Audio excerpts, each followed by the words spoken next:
Hello जय हिंद दोस्तों, एक बार फिर से आप सभी का स्वागत करता हूं अपने यूट्यूब चैनल ज्ञान एग्जाम प्रिपरेशन में। तो आज हम एक बार फिर से आप लोगों के सामने एक नए वीडियो के साथ आए हैं। इस वीडियो में हम साइंस के 20 महत्वपूर्ण प्रश्न को लेकर आए हैं जो कि ग्रुप डी एग्जाम और एनटीपीसी एग्जाम के लिए काफ़ी महत्वपूर्ण होने वाला है। चूँकि पिछले साल जो भी क्वेश्चन एनटीपीसी या ग्रुप डी में पूछे गए थे उन सभी बुकों का अध्ययन कर करके और इम्पोर्टेंट 20 क्वेश्चन बनाया गया। उसके साथ मैं इस वीडियो में आपको डिस्कशन भी शामिल किया हूँ। यदि आप 20 क्वेश्चन का टेस्ट लगाते हैं तो आपको कम से कम 100 क्वेश्चन जरूर इससे रिलेटेड कंप्लीट हो जाएगा दोस्तों। तो वीडियो को शुरू से अंत तक जरूर देखेगा। यदि वीडियो पसंद आए तो चैनल को सब्सक्राइब कर बेल आइकन को दबा दीजिएगा ताकि आने वाला वीडियो का नोटिफिकेशन सबसे पहले मिल सके। तो चलिए दोस्तों, बिना समय गए शुरू करते हैं हम इस वीडियो को। देखिएगा क्वेश्चन नंबर फर्स्ट में आपको क्या कह रहा है कि भीमबेटका रॉक सोल्टर किस राज्य में स्थित है। ठीक है, भीमबेटका रॉक सोल्टर किस राज्य में है। ऑप्शन ए में कह रहा है गुजरात, बी में दिया गया आपका मध्य प्रदेश, सी में दिया जा रहा है आपका महाराष्ट्र और राजस्थान, डी में दिया जा रहा है आपका राजस्थान।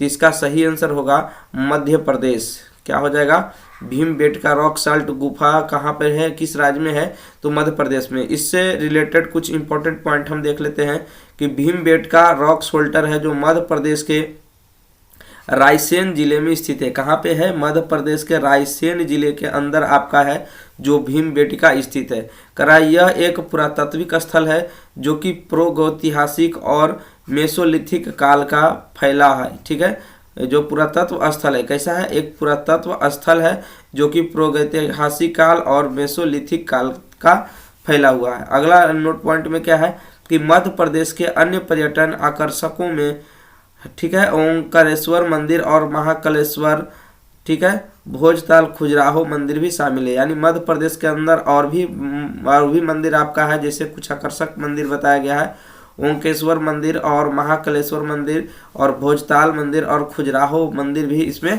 शामिल है, मध्य प्रदेश के अंदर आपका है। चलिए हम नेक्स्ट क्वेश्चन लेते हैं दोस्तों। प्यारा सा क्वेश्चन है, देखिएगा। कह रहा इनमें से कौन गूगल के सीईओ है।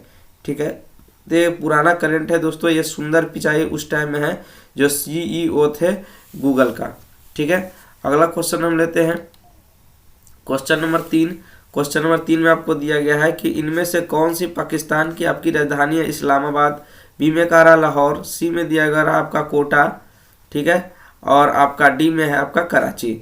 जिसका सही आंसर होगा पाकिस्तान का जो राजधानी है आपका कहाँ है, इस्लामाबाद के अंदर है पाकिस्तान का राजधानी।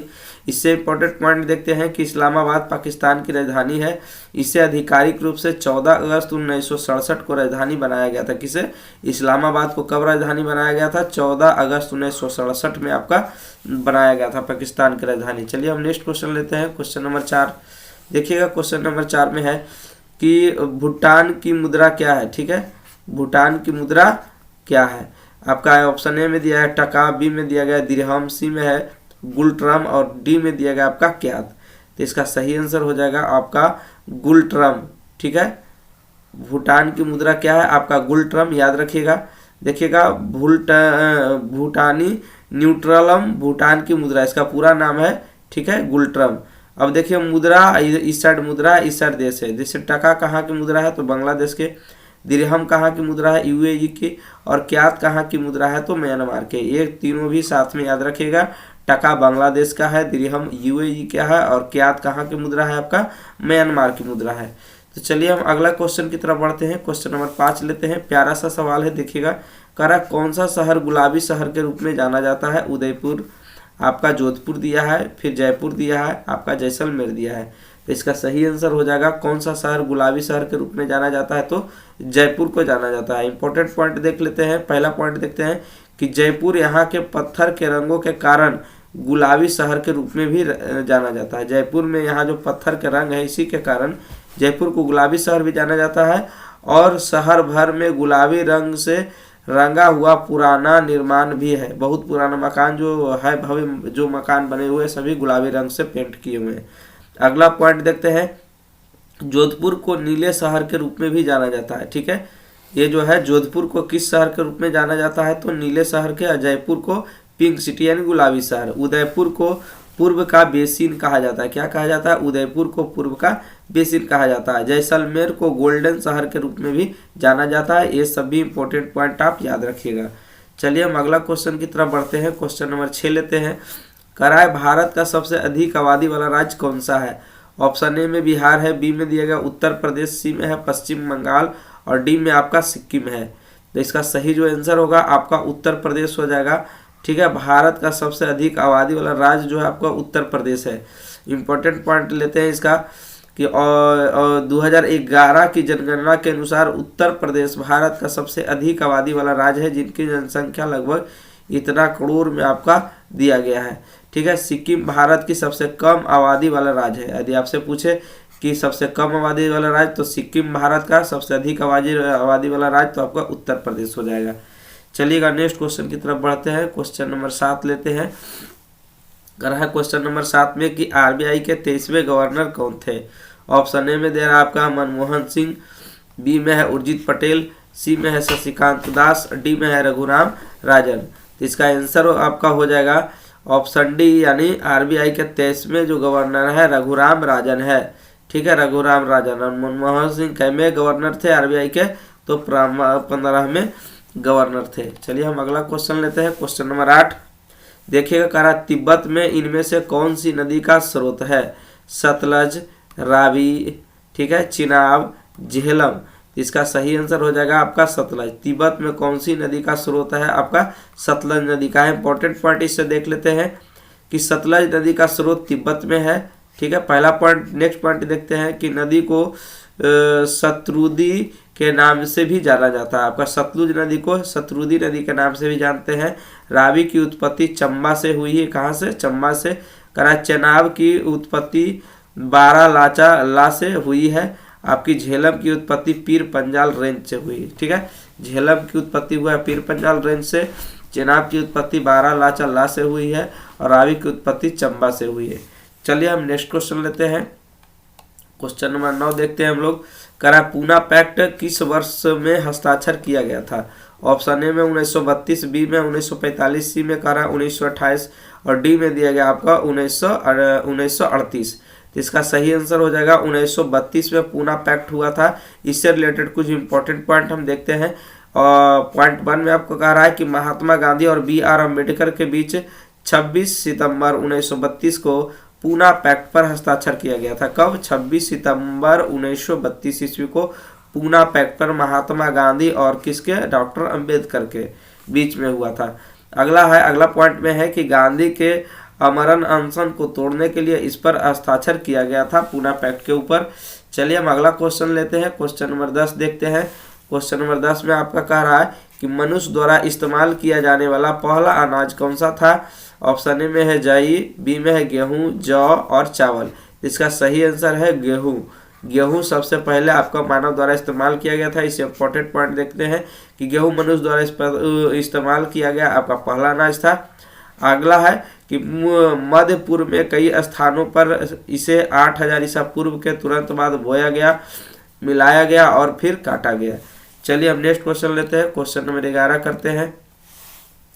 क्वेश्चन नंबर 11 में आपको दिया गया कि भारत में सर्वोच्च कानून अधिकारी कौन है? ठीक है, ऑप्शन ए में प्रधानमंत्री, बी में कह रहा है राष्ट्रपति, सी में आपका दिया गया है महान्यायवादी और आपका डी में आपका दिया गया है महाधिवक्ता। इसका सही आंसर हो जाएगा आपका महान्यायवादी। ठीक है, भारत में सर्वोच्च कानून अधिकारी कौन है? तो महान्यायवादी। इंपॉर्टेंट पॉइंट देखते हैं। इससे कह रहा है कि भारत का महान्यायवादी भारत का सर्वोच्च कानूनी अधिकारी होता है। अगला नेक्स्ट पॉइंट हम देखते हैं कि वह भारत सरकार के मुख्य कानूनी सलाहकार और भारत के सर्वोच्च न्यायालय में प्राथमिकता वकील है। नेक्स्ट पॉइंट लेते हैं। कह रहा महाधिवक्ता राज्य सरकार का सर्वोच्च कानूनी अधिकारी होता है। अब नेक्स्ट पॉइंट देखते हैं। यह पद केंद्रीय स्तर पर भारत के महान्यायवादी से मेल खाता है। चलिए हम अगला क्वेश्चन लेते हैं। क्वेश्चन नंबर 12 देखते हैं। कह रहा है कि भारत में नगर पालिका का सदस्य बनने के लिए आवश्यक न्यूनतम आयु कितना होनी चाहिए? इसका सही आंसर जो आपका हो जाएगा 21 वर्ष होना चाहिए। अगला क्वेश्चन लेते हैं। Question number 13। क्वेश्चन नंबर 13 में आपको दिया गया है कि कौन सा ऑपरेटिंग सिस्टम नहीं है? Ubuntu, DOS, BASIC, Mac OS X. तो इसका सही आंसर हो जाएगा बेसिक है जो आपका ऑपरेटिंग सिस्टम नहीं है। चलिए इसका इंपॉर्टेंट पॉइंट हम देखते हैं इस पॉइंट में आपको कह रहा है कि बेसिक एक ऑपरेटिंग सिस्टम नहीं है। नेक्स्ट पॉइंट लेते हैं कि बेसिक का अर्थ है शुरू आयातकर्ता का सर्व प्रायोजन प्रतीकात्मक निर्देश कोड। यह समान उद्देश्य उच्च स्तरीय प्रारंभिक भाषाओं का परिवार होता है।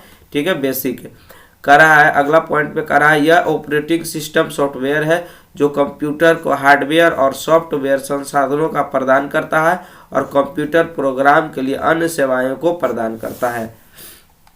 चलिए हम नेक्स्ट क्वेश्चन लेते हैं। क्वेश्चन नंबर 14 लेते हैं। कह रहा है कि फर्स्ट जनरेशन कंप्यूटर का उदाहरण कौन है? IBM 701, IBM 708, IBM 750 और IBM 621।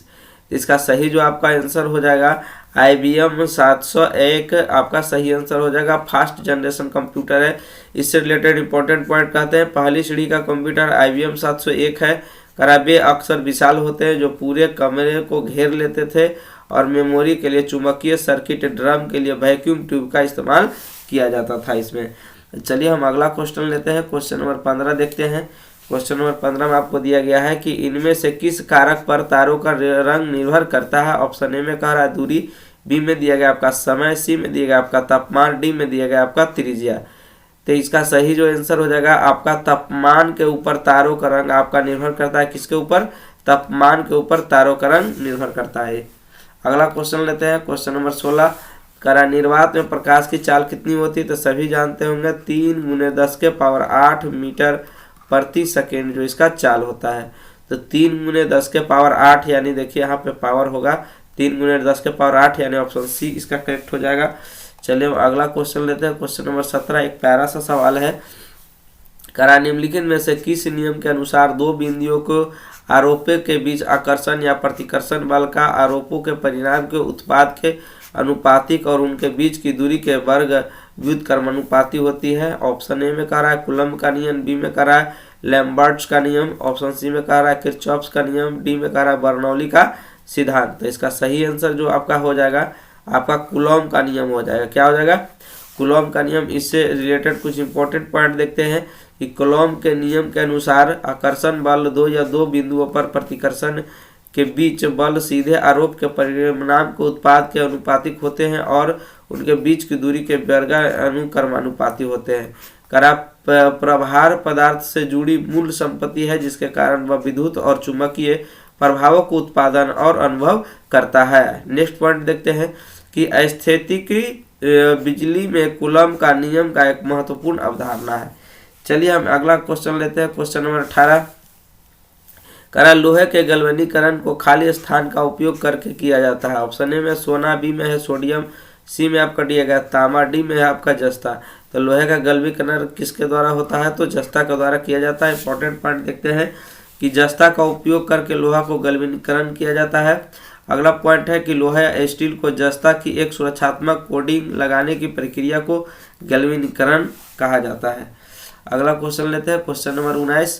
क्वेश्चन नंबर 19 में आपको है इनमें से कौन सा अंग रक्त से नाइट्रोजन यौगिक को निकालता है? ऑप्शन ए में फेफड़ा, बी में दिए गए यकृत, सी में आपका पेट है, डी में आपका गुर्दा है। तो इसका सही आंसर होगा नाइट्रोजन यौगिक को कौन सा अंग निकालता है? तो आपको गुर्दा निकालता है।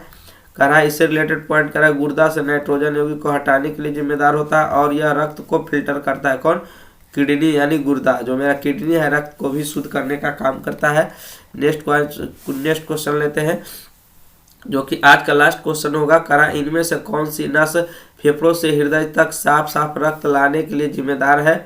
हेपेटिकस नस, वेना कावा, ठीक है, पल्मोनरी नस और रेनेल नस। तो इसका सही आंसर जो हो जाएगा पल्मोनरी नस, ठीक है, जो कि फेफड़ों से हृदय तक साफ ब्लड को लाता है, पल्मोनरी नस।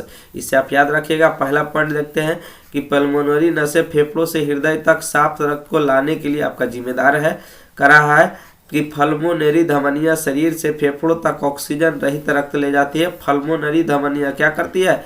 शरीर से फेफड़ों तक ऑक्सीजन युक्त रक्त के ले जाती है, ठीक है। देखते हैं कि हेपेटिक वेन्स में नसें होती है जो कि लीवर से डीऑक्सीजनेट रक्त को अवर वेन कावा में डालती है। गुर्दे को निकाल देती है, वे गुर्दे को अवर वेना कावा से जोड़ता है और वे गुर्दे द्वारा फिल्टर किए गए रक्त को ले जाता है। तो आप लोग को वीडियो कैसा लगा कमेंट करके ज़रूर बताइए, और किस तरह के आप लोग को वीडियो चाहिए कमेंट करके आप बता सकते हैं। मैं उससे रिलेटेड आपको वीडियो प्रोवाइड करवाऊँगा। Thank you.